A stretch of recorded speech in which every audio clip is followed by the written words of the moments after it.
Hello guys, day off natin ngayon kaya magluluto tayo ng tinatawag naming kuray. Yan. Kung dito sa Manila, ang tawag nila dito ay coconut crab. Di ako sure pero isa lang ang sure. Sure na sure ako na masarap ito mamaya. Kaya samahan nyo ako.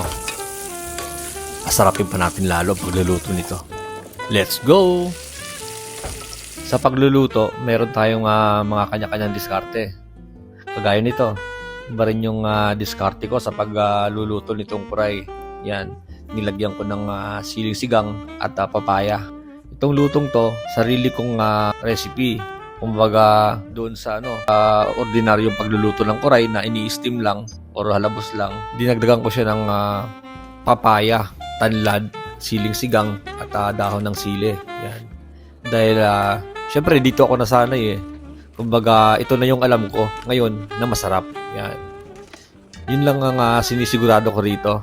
Sakto at tama yung mga ingredients natin na inilagay. At kung kayo man na magluto ng ganito, sigurado ako kung tama yung timplada nyo, makukuha nyo. At mag-i-enjoy kayo sa lasa nito. Sarap po. Nagmamantika yung gata.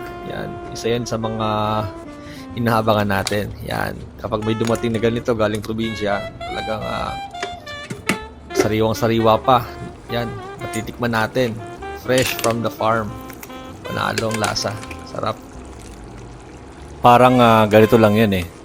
Kung okay yung timplada mo, click tayo. Diba? Ayos. At saka nga pala guys, Shopee and Lazada for sale na. Kaya kung gusto nyo makamura, check out na.